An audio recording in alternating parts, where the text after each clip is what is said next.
ተመልሰን መተናል። እንዴት ናችሁልን ውድ የቻናላችን ቤተሰቦች?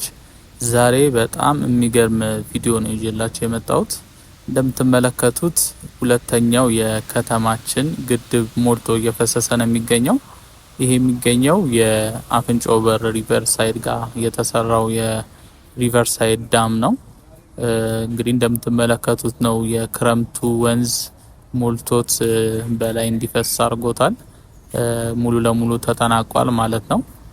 ዛሬ ጉብኝታችን የምናደርገው በዚሁ የአፍንጮ በር ሪቨር ሳይድ ዳም ወይም ደግሞ ግድብ ዙሪያ ይሆናል። ከዚህ ተነስተን ወደ ላይ እስከ መነን ድረስ የተለያዩ የተሰሩትን የወንዝ ዳር ልማቱንና እንዲሁም ካፌዎች፣ የተለያዩ መናፈሻዎች አሉ። እነሱን እየቃኘን የምንጓዝ ነው የሚሆነው በዛሬው ቆይታችን። እንግዲህ ለቻናላችን አዳዲስ የሆናችሁ ቤተሰቦች ሰብስክራይብ በማድረግ ቤተሰባችንን መቀላቀል እንዳትረሱ። እንዲሁም ቪዲዮ ለሌሎች ተደራሽ እንዲሆን ለቻናላችን እድገት እንዲረዳን ላይክ እና ሼር በማድረግ አጋርነታችሁን ማሳዩን።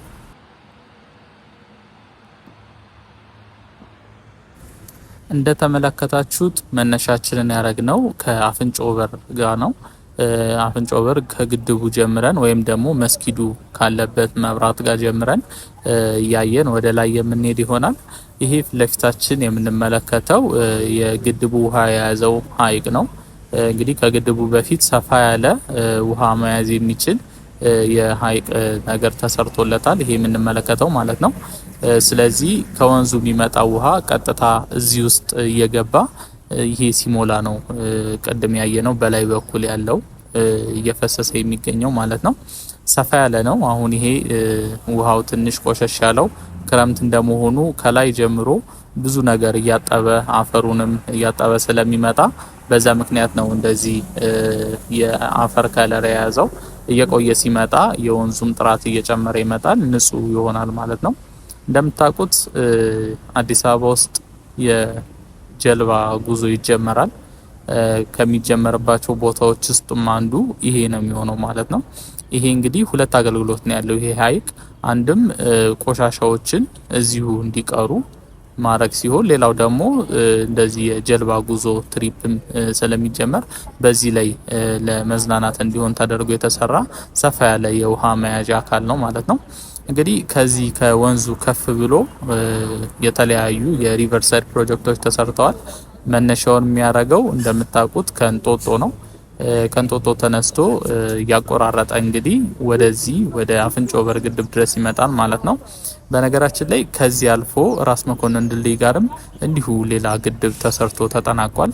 እሱም ቢሆን እንዲሁ ሞልቶ በላይ እየፈሰሰ ነው የሚገኘው። የእሱም ቪዲዮ ደግሞ ነገ ወይ ከነገ ወዲያ እንዲሁ አዘጋጅቼ የማቀርብላችሁ ይሆናል ማለት ነው። እንግዲህ ከተማችን ውስጥ በጣም የሚያማምሩ ፕሮጀክቶች እየተሰሩ ነው። በተለይ ከወንዝ ዳር ልማት ጋር የሚሰሩት ፕሮጀክቶች ከተማዋን ሙሉ ለሙሉ ገጽታዋን እየቀየሩት ነው የሚገኘው። እንደምታውቁት ከዚህ በፊት የሰራውላችሁ ቀበና ተነስቶ ወደ ላይ ወደ ቤላ የሚሄደው እንዲሁ በጣም የሚያምር ግድብ ተሰርቶለት የተለያዩ ነገሮች ተካተውለታል። እሱንም ባለፈው ሳምንት አካባቢ አሳይቻችሁ ነበረ። በሌላ በኩል ደግሞ ወደ ጊዮን አካባቢ ወደ አምባሳደር ወደ ፒኮክ እየተሰሩ ያሉ የወንዝ ዳር ፕሮጀክቶች ከተማዋን ወደ ቱሪስት መዳረሻነት እየቀየራትና በጣም የምታምር ልክ እንደ ስሟ አበባ የሆነች ከተማ እንድትሆን እያደረጓት ነው የሚገኘው።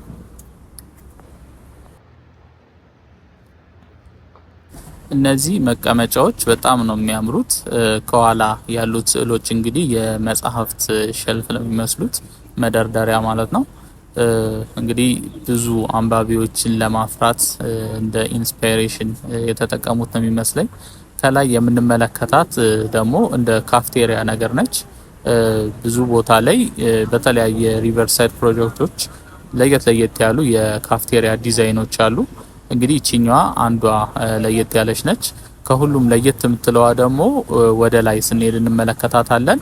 በመርከብ ቅርጽ የተሰራች በጣም የምታምር ከጎኗ ወንዝ የሚያልፍባት የካፌ አለች እዛ አካባቢ። አሁን ይሄኛውን ፓርት ስንጨርስ እንመለከታታለን። በጣም ነው የምታምረው። እንግዲህ ኢንስፓየር የተደረገችው ከመርከብ ዲዛይን ነው። እያንዳንዱ ከሚሰሩ የሪቨርሳይድ ፕሮጀክቶች ጎን ለጎን እንደዚህ አይነት ለየት ያሉ የካፍቴሪያ ዲዛይኖች አሉ። ብዙ ቦታ ይቻለው እያንዳንዱ ጋር ለየት ያለ ቅርጽ ነው ያላቸው። እንደየ አካባቢው እንግዲህ የየራሳቸው ትርጉም ይኖራቸዋል እያንዳንዱ ዲዛይን ማለት ነው። ይሄ የምንመለከተው ቼክ ዳም ይባላል። ቼክ ዳም እንግዲህ ከግድቡ ከፍ ብሎ በየወንዞቹ መካከል ላይ የሚደረግ ሲሆን ከዚህ ተነስቶ እስከ እንጦጦ ድረስ እንግዲህ ብዙ ቼክ ዳሞች አሉ። እንደዚህ አይነት ተመሳሳይ ወደ 38 የሚጠጉ። እነዚህም ጥቅማቸው ምንድነው? ከላይ የሚመጣውን ቆሻሻ እዚሁ የያዙት ይቆያሉ ማለት ነው። ተመልከቷት፣ ይቺ ነች በመርከብ ዲዛይን ተሰራች ያልኳችሁ ካፌ። በጣም ነው የምታምረው። በዚህ በኩል በጎን በኩል ደግሞ ወንዙ ስላለ ለየት ያለ ቅርጽ ነው ያላት። እንግዲህ ወደ ቼክ ዳሙ ስንመለስ እንደነገርኳችሁ እነዚህ ቼክ ዳሞች በጣም ትልቅ ሮል ነው የሚጫወቱት። ግድቡ ጋር ከመድረሱ በፊት እያንዳንዱ ቆሻሻ እዚሁ እየተጣራ እዚሁ የሚቀርበት ሁኔታ ይፈጠራል ማለት ነው። በየሆነ ጊዜው ማኑዋሊ እንግዲህ ይሄ ቼክ ዳሞች የያዟቸው ቆሻሻዎችና አፈሮች በሰው እንዲወጡ ይደረጋሉ። ይሄም ለግድቡ ውሃ ጤንነትና ጽዳት በጣም ትልቅ አስተዋጽኦ የሚያደርግ ነው። እንግዲህ እነዚህ ግድቦች እንደምታውቁት በጣም ትልቅ አስተዋጽኦ አላቸው። በተለይ ወደ ከተማ ለሚገቡ ውሃዎች ወንዙ ጽድት ብሎ እንዲሄድ እንዲሁም ደግሞ ከጎርፍ እንዲከላከል ይረዳዋል። ከተማችን ላይ እንደምታውቁት ብዙ ጊዜ ክረምት ሲገባ የጎርፍ አደጋ በጣም የሚያስቸግርባቸው ቦታዎች አሉ። በተለይ ደግሞ በወንዝ ዳር አካባቢ የተሰሩ ቤቶች ብዙ ጊዜ ለጎርፍ አደጋ ተጋላጭ ይሆናሉ። እነዚህ ግድቦች እንግዲህ መሰራታቸው የውሃውን መጠን ኮንትሮል ለማድረግ ይመቻል። ልክ ጎርፍ እና ኃይለኛ ዝናብ በሚመጣበት ጊዜ ውሃውን ያዝ አድርጎ ልክ ውሃው ቀነስ በሚልበት ጊዜ ደግሞ የተያዘውን ውሃ እየለቀቁ ኮንትሮል ማድረግ ይቻላል ማለት ነው። ይሄም ለነዋሪው ደህንነት በጣም ትልቅ ጥቅም ያለው ፕሮጀክት ነው። ለቻናላችን አዳዲስ የሆናችሁ ቤተሰቦች ሰብስክራይብ በማድረግ እንግዲህ ቤተሰባችንን መቀላቀል እንዳትረሱ። በየቀኑ በምንሰራቸው የዎኪንግ ቱር ቪዲዮ አዲስ አበባ ውስጥ እየተሰሩ ያሉ አዳዲስ ፕሮጀክቶችና አዳዲስ ገጽታዎችን በየቀኑ የምናስቃኛችሁ ነው የሚሆነው። እንዲሁም ቪዲዮ ለሌሎች ተደራሽ እንዲሆን ለቻናላችንም እድገት እንዲረዳን ላይክ እና ሼር በማድረግ አጋርነታችሁን ማሳዩ።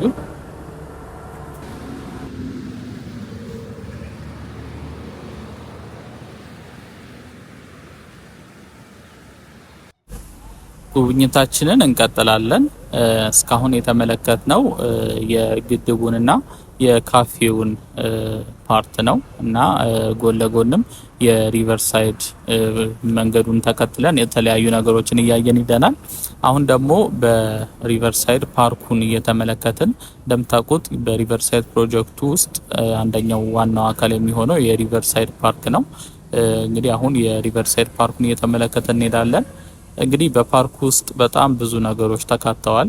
እነዚህ የምንመለከታቸው ለየት ያሉ የሀገራችንን ትውፊት የሚያወሱ የተለያዩ ቅርጻ ቅርጾች ናቸው። በጣም በሚያምር መልኩ ነው የሰሯቸው። እንደምትመለከቱት እዛ ጋም የሸማኔ ሲሸምን ያለበትም ሐውልት አለ። እንደዚህ አይነት በጣም የሚያማምሩ ዲዛይኖች ያሏቸው ሐውልቶች እና የተለያዩ ነገሮች በዚህ ፓርክ ውስጥ ተካተውለታል። እነሱን እየተመለከትን እስከ ላይ እስከ መነን መውጫው ድረስ የምንሄድ ነው የሚሆነው። በመሀልም የዝሆኖች ሐውልት አለ። እሱም እንግዲህ በጣም ደስ የሚል ነው። አሁን በዚህ በኩል ስናልፍ የምንመለከተው ነው የሚሆነው። እዚህ ጋር ሌላ ቼክ ዳም እንመለከታለን። ቀደም እንዳየነው አይነት ማለት ነው። እንደነገርኳችሁ ወደ 38 የሚደርሱ ቼክ ዳሞች አሉ ከእንጦጦ እዚህ አፍንጮ በር ሪቨርሳይድ ፕሮጀክት ጋር እስከሚደርሰው ድረስ ማለት ነው። በቀጣይ ቪዲዮ ደግሞ የራስ መኮንን ድልድይ ጋር የተሰራውን እንዲሁ የግድብ ፕሮጀክት የማሳያችሁ ይሆናል። ለዛሬ ይሄኛውን አፍንጮ በሩ ላሳያችሁ ብዬ ነው ወደዚህ የመጣሁት። ይሃኛው ራሱን የቻለ አንድ ሙሉ ቪዲዮ ስለሚሆን በሌላ ቪዲዮ አቀርብላችኋለሁ። በነገራችን ላይ አፍንጮ በር የሚለው ስም ትርጉሙ ምን እንደሆነ ብትነግሩኝ በጣም ደስ ይለኛል። ለየት ያለ መጠሪያ ነው። እንግዲህ የተወሰኑ ሰዎች ጠይቄ ነበረ። ትክክለኛ እንግዲህ የመጣበትን የስሙን ትርጉም ላገኘው አልቻልኩም። የምታውቁ የቻናሌ ቤተሰቦች ካላችሁ ኮሜንት ላይ ብታስቀምጡልኝ በጣም ደስ ይለኛል። ጉብኝታችንን እንቀጥላለን እስከ መጨረሻው። እኔ እንግዲህ እስካሁኗ ደቂቃ ድረስ የተለያዩ መረጃዎችን እየነገርኳችሁ አብራችሁ ቆይቻለሁ። የቀረውን ደግሞ አብራችሁን እየተጓዛችሁ እንድትከታተሉ ስል በአክብሮት ጠይቃችኋለሁ። ለቻናሌ አዳዲስ የሆናችሁ ቤተሰቦች ሰብስክራይብ በማድረግ እንግዲህ ቤተሰባችንን መቀላቀል እንዳትረሱ። እንዲሁም ቪዲዮ ለሌሎች ተደራሽ እንዲሆን ለቻናላችን እድገት እንረዳን ላይክ እና ሼር በማድረግ አጋርነታችሁን ማሳዩን። መልካም ቆይታ ይሆንላችሁ።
ተጫወቱ ወይ ነው ወደ ታች እንሂድ።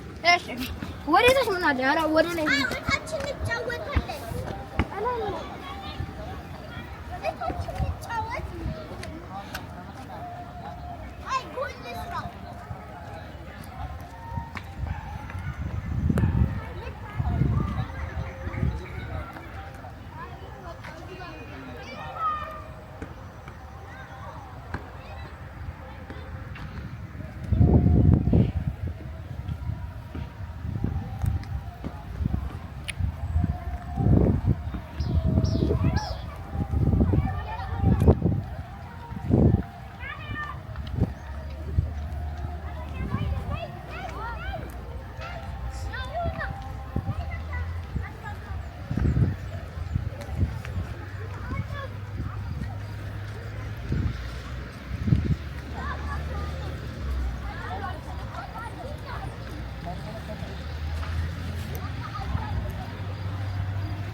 አዎ እንዴ ምን ያርግ ምን ያርግ